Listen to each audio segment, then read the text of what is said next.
Hi friends, இப்படி இருக்கிற ஈச்சரை எப்படி மாற்ற போகிறோம் அப்படின்னு தாங்க இந்த வீடியோவில் பார்க்க போகிறீங்க. வீடியோவை ஸ்கிப் பண்ணாமல் ஃபுல்லாக பாருங்கள். இந்த ஈச்சர் என் கணவருடைய கொள்ளு தாத்தாவுதுங்க.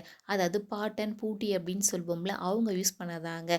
என் கணவரும் இது பல முறை சரி செஞ்சு யூஸ் பண்ணிகிட்ருக்கார். ஆனாலும் அது துரு பிடிச்சி வீணாக போகுது. சரி, இன்றைக்கி எல்லாத்தையும் சரி செஞ்சிடலாம் அப்படின்னு சொல்லி சாண்ட் பேப்பர் வாங்கிட்டு அந்த ஈச்சரை ஃபுல்லாக நல்லா தேய்ன்னு தேய்ச்சி அதில் இருக்கக்கூடிய அந்த துரு எல்லாத்தையுமே அழகாக எடுத்து முடிச்சிட்டாங்கங்க. அதில் அடிக்கிறதுக்கு தேவையான பெயிண்ட்டு, ப்ரஷ்ஷு, அப்புறம் காடா துணி அப்படின்னு சொல்லி எல்லாமே வாங்கிட்டு வந்துட்டாங்க. ஆல்ரெடி அந்த வீச்சேரில் பச்சை கலர் பெயிண்ட்டு தாங்க அடிச்சிருக்கோம். ஸோ இப்பயும் நம்ம பச்சை கலர் பெயிண்ட்டே அடிச்சிடலான்னு சொல்லி அந்த கலர் தாங்க நாங்களும் இப்போ அடிச்சிட்ருக்குறோம். நாங்கள் எடுத்த டைம் தாங்க தப்பு. நைட்டு 8 மணிக்கு மெத்தையில கொண்டு போய் இந்த வேலையெல்லாம் நாங்கள் செஞ்சுட்டு இருக்கிறோங்க. வெளிச்சம் தாங்க கொஞ்சம் கம்மியாக போயிடுச்சு. உடனே எங்கள் மாமியார் நான் லைட் அடிக்கிறேன் அப்படின்னு சொல்லி அவங்க லைட் அடிச்சுட்டு இருந்தாங்க. ஒரே ஃபன்னாக போச்சுங்க எனக்கு நைட்டு ஃபுல்லாகவே என் மாமியார் லைட் அடிக்க, என் கணவர் பெயிண்ட் அடிக்க, நான் வீடியோ எடுக்க அப்படின்னு சொல்லிட்டு செம்ம ஜாலியாக இருந்துச்சுங்க. ஒரு வழியாக நாங்கள் எல்லாருமா சேர்ந்து அதுக்கு அழகாக பெயிண்ட் எல்லாம் அடித்து முடிச்சிட்டோங்க.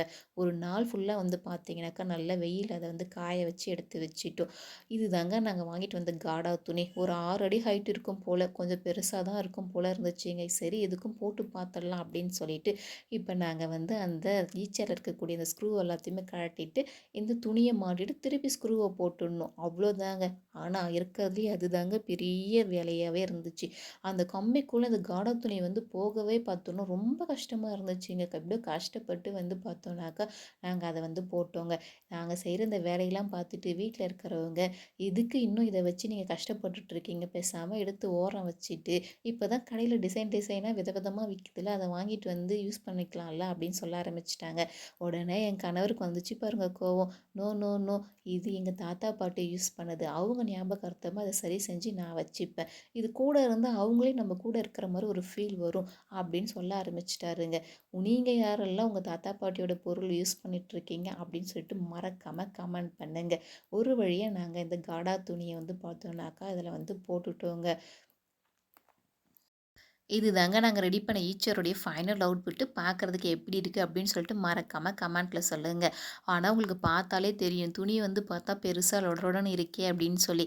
ஆமாங்க, இதை நாங்கள் இப்போ மறுபடியும் கழட்டி எடுத்துகிட்டு போயிட்டு டெய்லர்கிட்ட கொடுத்து சரி பண்ணிட்டு வரணுங்க. அப்போ தான் எங்களால் ப்ராப்பராக யூஸ் பண்ண முடியும். அப்படி இல்லைனாக்கா ஏதோ தரையோட தரையாக உட்கார மாதிரி இருக்குது, ஈச்சரில் உட்கார மாதிரி ஃபீலிங்கே இல்லைங்க. பட் இருந்தாலும் என் கணவர் விடுறதா இல்லையே, அதில் நான் உட்காந்தே தீருவேன் அப்படின்னு சொல்லிட்டு அன்றைக்கி ஃபுல்லாக அந்த ஈச்சரை தாங்க உட்காந்துட்டு இருந்தாங்க. அது என்னமோ தெரியல, அந்த ஈச்சரை சரி பண்ணி அதில் உட்கார்றப்ப அப்படியே ஒரு 1000 வாட்ஸ் பல்ப் எரிஞ்ச மாதிரி இருந்துச்சுங்க அவங்க ஃபேஸு.